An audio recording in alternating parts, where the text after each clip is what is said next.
Hello friends, Praveen this side. और आज की इस वीडियो में हम टीटीआई बंडलिंग समझ लेंगे।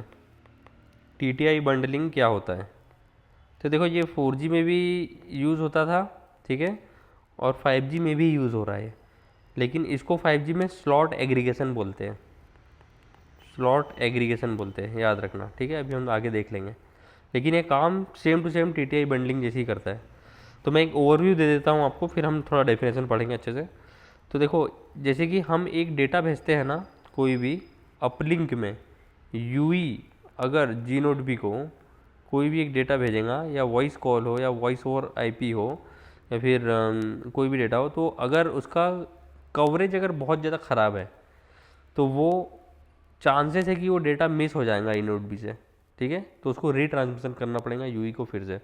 तो वो क्या करता है, एक ही डेटा को सेम 4 सब फ्रेम में कंटिन्यूसली भेज देता है। अब देखो, ये जो प्रोसेस है ना, देखो, एक डेटा गया, उसका एक्नॉलेजमेंट मिला, दूसरा डेटा गया, उसका एक्नॉलेजमेंट मिला, तीसरा डेटा गया, उसका एक्नॉलेजमेंट मिला। अब ये 2 बार फेल हो चुका था ऑलरेडी, ठीक है। ये तीसरी बार सक्सेस हुआ। तो टीटीआई क्या करता है, देखो, ये एक ही डेटा को 4 बार भेज दिया, सेम डेटा है, ये डेटा में कोई डिफरेंस नहीं है। अब 4 बार भेज दिया तो ई नोट बी के पास प्रोबेबिलिटी बढ़ गई इसको डिकोड करने के लिए। तो वो उसका चारों डेटा का एक ही साथ में वो एक्नॉलेजमेंट दे देगा उसका। ये तो ये नेग भी हो सकता है या फिर एग भी हो सकता है, ठीक है, दोनों चीज़ हो सकती है। लेकिन टीटीआई बंडलिंग का अगर देखा जाए तो मतलब यही होता है कि सेम डेटा को 4 बार रिपीटेडली कंटिन्यूसली भेज देना है, ताकि ई नोट बी उसको डिकोड कर ले, ठीक है।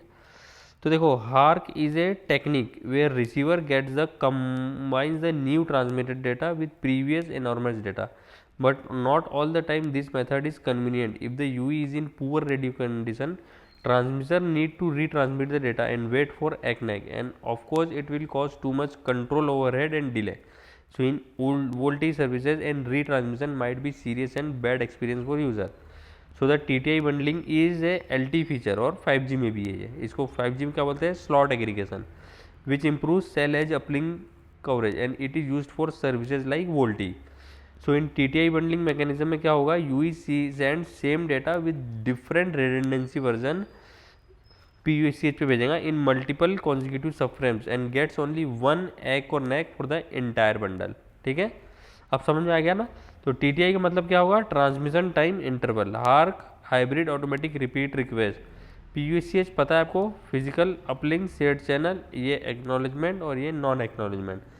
तो ये जो सब पार्ट है ये टीटीआई का है। और टीटीआई आपको समझ में आ गया अब कि टीटीआई हम यूज़ क्यों करते हैं। तो चलो इसको थोड़ा डिटेल में समझ लेते हैं। तो देखो, टीटीआई बंडलिंग क्या होता है। TTI bundling enables A data block to be transmitted in consecutive TTH which are packed together and treated as same resources during the scheduling process.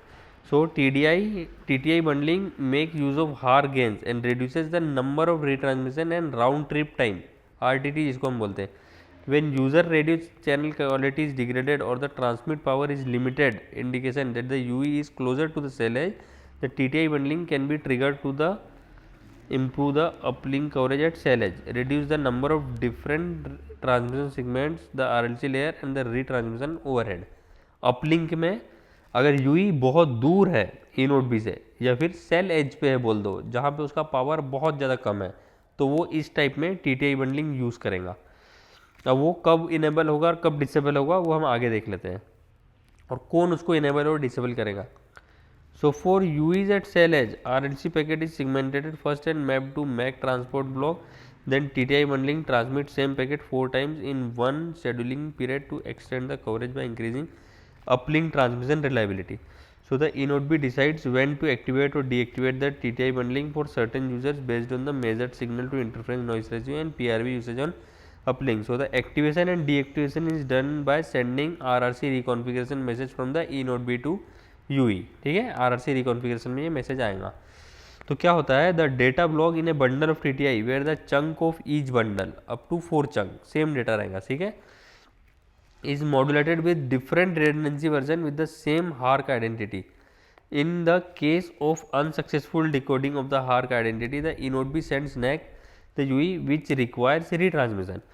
The resource allocation during this operation is restricted to a certain number of physical resource block and transport block size in order to improve the probability of decoding and lower data rate. तो redundancy, अब देखो ये देखो पहले ये TTI है, ये data है 0 1 2 3, ये सेम डेटा है, ठीक है। हार्क आईडी देखो अब 0 0 0 0, सेम हार्क आईडी पे ही उसने 4 बार डेटा भेजा है, ठीक है। लेकिन हर एक डेटा का रिडंडेंसी वर्जन जो है वो अलग रखेगा। रिडंडेंसी वर्जन हर डेटा का अलग रखा ताकि कोई ना कोई तो डिकोड करेगा। अब सपोज अगर इसको यहाँ पे नॉन एक्नॉलेजमेंट मिलता है तो ये इसको फिर से एक सेम बंडल रिट्रांसमिशन कर देगा। सेम बंडल है, हार्क आईडी 0 0 0 0 पे 16 17 18 19 सब फ्रेम पे रिडंडेंसी वर्जन 0 1 2 3 फिर से भेज दिया। अब 4 बार अगर भेजने से क्या होगा कि ई नोड बी के पास प्रोबेबिलिटी बढ़ जाएंगी उसको डिकोड करने की, ठीक है। और चारों का एक ही बार में एक या नेक भेज दो। So the mechanism to transmit same packet 4 times in one scheduling instance expands the coverage by increasing the uplink transmission reliability with a better success rate gain. In addition, it guarantees that VoLTE packets are transmitted at cell edge when resources limited to improve the latency in bad radio condition. So TTI bundling is estimated to provide 2 to 4 dB uplink coverage improvement for VoLTE services which extend to cell radius for VoLTE service. इसके बारे में ये बताया गया है, ठीक है। Sorry. तो RLC से सिगमेंट होके निकलता है डेटा, ठीक है। उसके बाद मैक के पास ट्रांसपोर्ट ब्लॉक के फॉर्म में डेटा आता है और वो ट्रांसपोर्ट ब्लॉक के फॉर्म में फिर TTI उसको हैंडल करता है। अब देखो RLC segmentation without TTI bundling. अब अगर TTI बंडलिंग अगर नहीं रहेगा तो क्या होगा, RLC PDU से डेटा निकला, मैक का ट्रांसपोर्ट ब्लॉक पे आया, ठीक है। अब मैक के ट्रांसपोर्ट ब्लॉक पे डेटा आया तो ये TTI भेजा इसने 0 1 2 3, ठीक है। Hark ID 0 1 2 3। अब डिफरेंट हार्क आईडी पे डिफरेंट डेटा भेजा है, ठीक है। अब सभी का अगर नॉन एक्नॉलेजमेंट आ गया तो फिर से उसको रिट्रांसमिशन करना पड़ेगा, ठीक है। फिर से रिट्रांसमिशन करना पड़ेगा और फिर से न्यू ट्रांसमिशन करेंगे तो अगर उसको एक्नॉलेजमेंट मिला तो ठीक, ना तो फिर से रिट्रांसमिशन करना पड़ेगा। तो ये चीज़ कब हम अपनाते हैं, गुड कवरेज में। अगर कवरेज अच्छा है तो मालूम है कि ई नोड भी उसको डिकोड कर ही लेगा, लेकिन अगर कवरेज अच्छा नहीं है तो उसको TTI बंडलिंग के फॉर्म में डेटा भेजना रहेगा ताकि उसको रिसेप्शन के एंड पे डेटा डिकोड होना बहुत ज़्यादा ज़रूरी है। So the main advantage of TTI bundling is enhancing VoLTE uplink coverage when the UE has limited uplink transmit power. तो VoLTE QS for cell user, ज़्यादातर TTI बंडलिंग वोल्टी के cases में होती है, वॉइस ओवर IP में।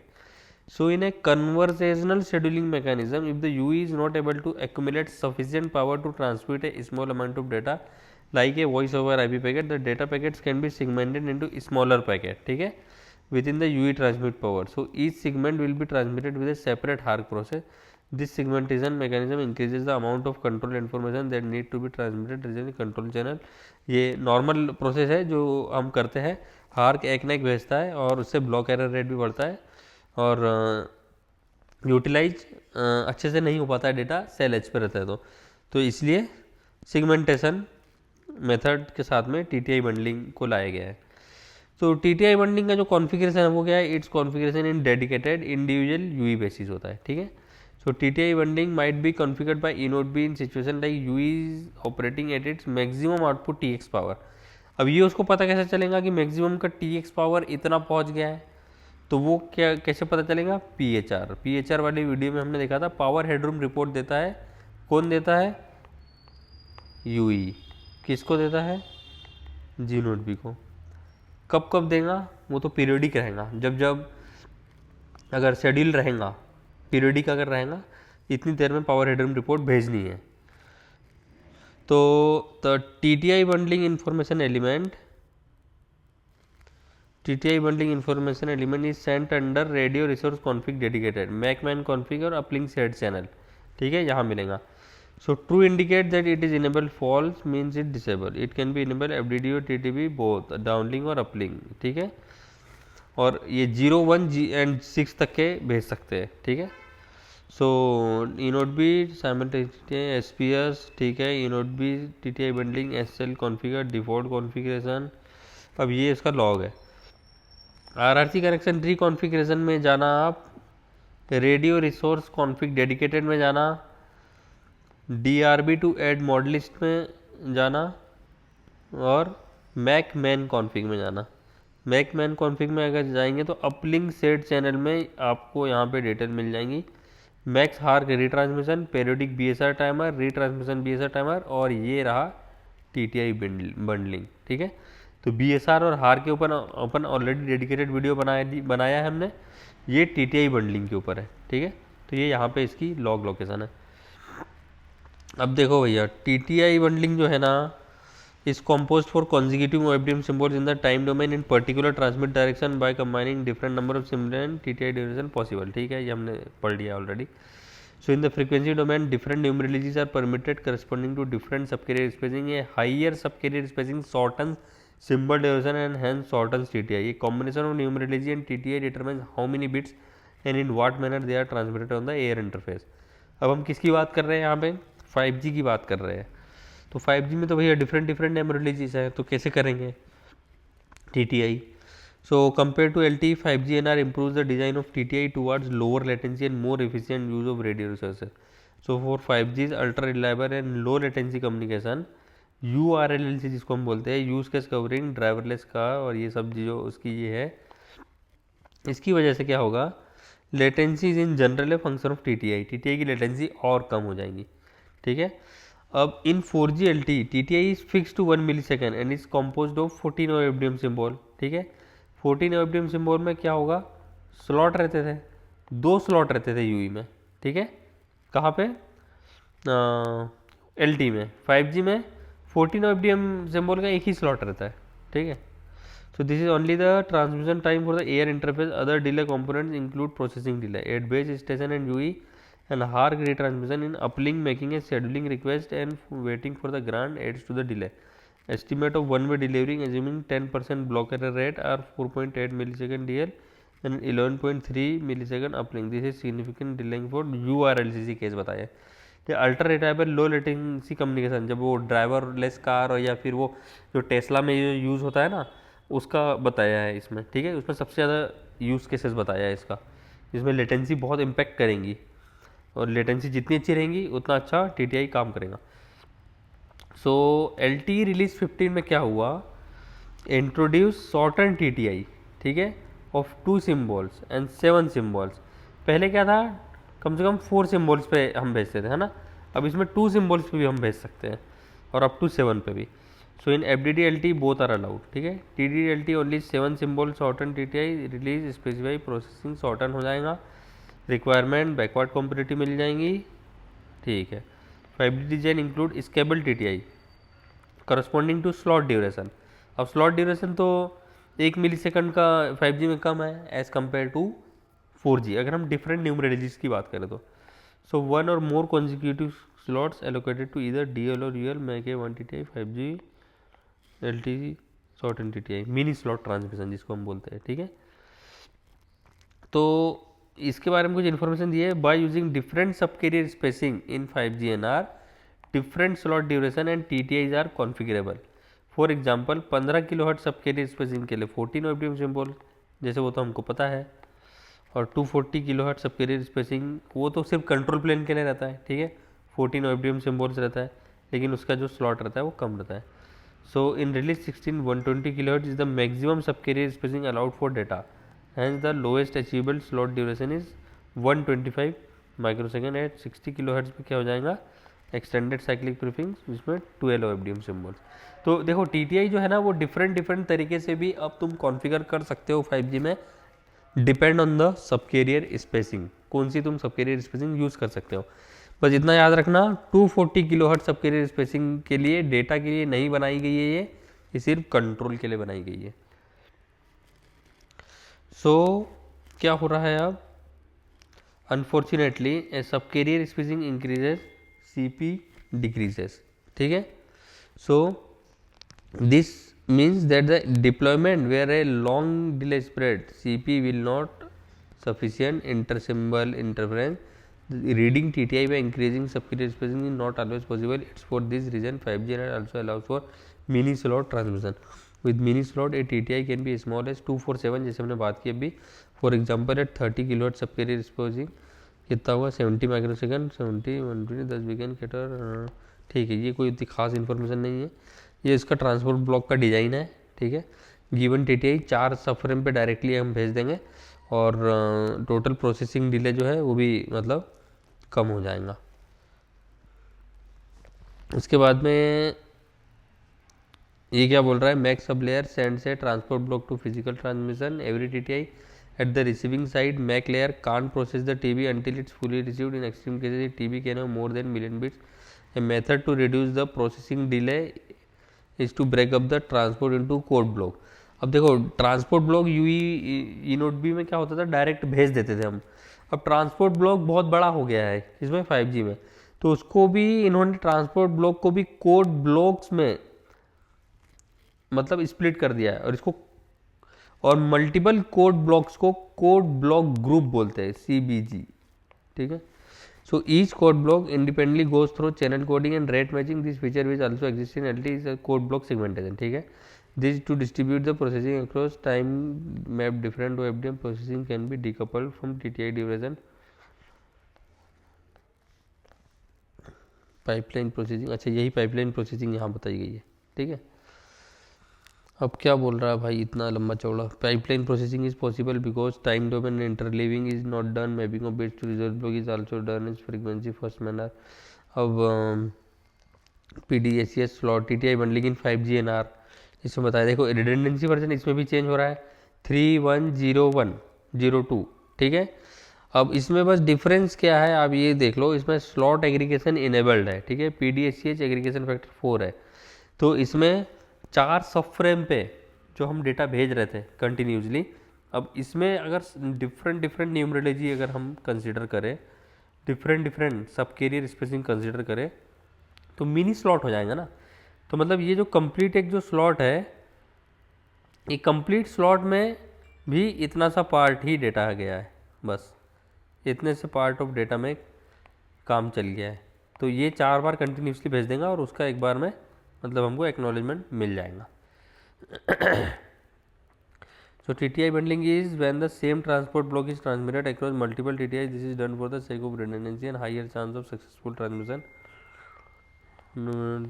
Copy data is improve. ठीक है, so TTI bundling reduces retransmission and round trip time, जो हमने पढ़ लिया already. TTI bundling exist in 5G NR. So 5G NR standard does not often use them TTI bundling instead of slot aggregation. जैसे मैंने आपको बताया TTI bundling यहाँ नहीं बोलते 5G में, इसको स्लॉट एग्रीगेशन बोलते हैं. Is a more common term. This feature is enabled by RRC सिग्नलिंग, RRC information element, PDSCH aggregation factor and PUSCH aggregation factor. वहाँ पे क्या था, हमने LTE में देखा था, वहाँ पे मैकमैन कॉन्फ़िग में आया था. ठीक है, अब यहाँ पे क्या आएगा, RRC में ही आएगा, लेकिन PDSCH एग्रीगेशन फैक्टर में आएगा और PUSCH में. ठीक है, तो ये इसका काम करने का तरीका है.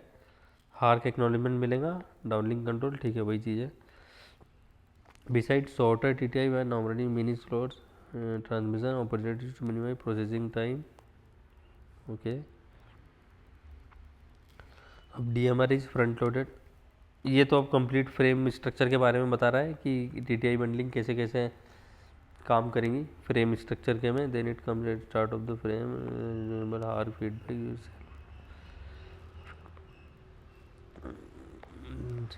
similar content. Multiple code groups are grouped into code block group. जैसे मैंने आपको बताया था CBG है ना. If there's an error, only that CBG is transmitted, not that entire trans block.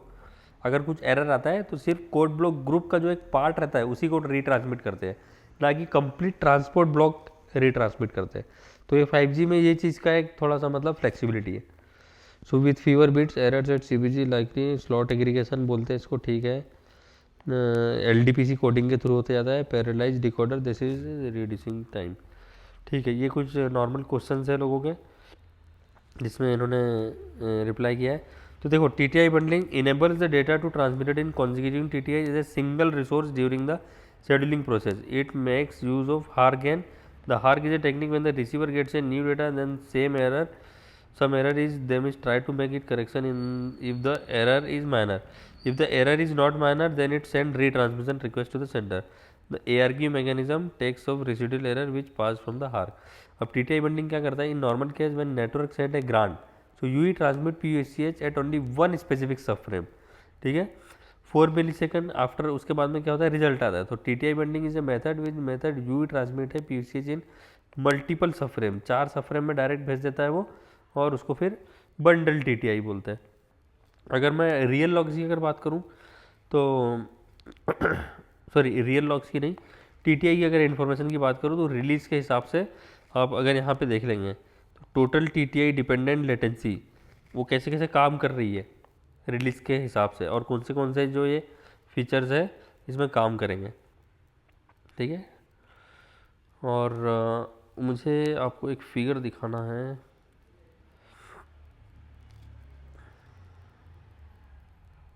ये तो नॉर्मल डेफिनेशन है, ये शायद इनफैक्ट हमने देखा था ना, मैंने आपको बताया था.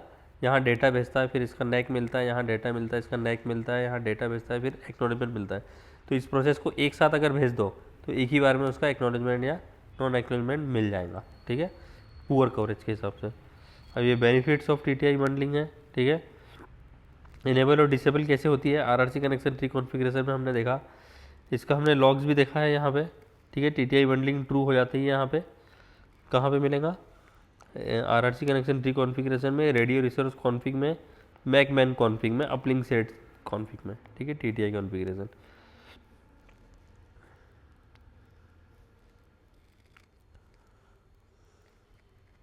इनेबल्ड है तो कैसे काम करेंगी. ठीक है, अब ये इसका जो फिगर है जो मैं आपको दिखाना चाह रहा था, तो देखो ग्रांट मिला इनोड बी से यूई को, 4 बार डेटा भेज दिया एक साथ, एक डेटा, बस रिडंडेंसी वर्जन चेंज किया, बाकी सेम डेटा भेज दिया. 4 सब फ्रेम का वेट किया, उसके बाद नॉन एक्नॉलेजमेंट मिल गया, फिर से ग्रांट आया, फिर से भेज दिया. तो इससे क्या होगा कि एक ही बार में सेम टाइप ऑफ डेटा हम मल्टीपल टाइम्स भेज रहे हैं. और हमेशा जो ये रहेगा वो याद रखना, हमेशा 4 सब फ्रेम का वेटिंग पीरियड रहता है. ठीक है, नया डेटा भेजने के बाद में, एक्नॉलेजमेंट मिलने के बाद में, फिर से ग्रांट लेने के बाद में, फिर से रिट्रांसमिशन के टाइम में 4 सब फ्रेम का जो रहेगा वो ये रहेगा. ठीक है, तो यही हुआ TTI bundling. So when TTI bundling is configured, the parameter TTI bundle size provide the number of TTIs, TTI bundle HARQ entity. ठीक है, TTI bundle size इसको बोलते हैं हम. और regardless of whether a transmission in the TTI takes place or not, example when a measurement of a retransmission of TTI bundle is also TTI bundle. TTI bundling is not supported when the U is configured with one or more as in the configured uplink. ठीक है, यही सब कुछ था तो TTI bundling के बारे में. अब आप जाके थोड़ा सा देख सकते हो अच्छे से.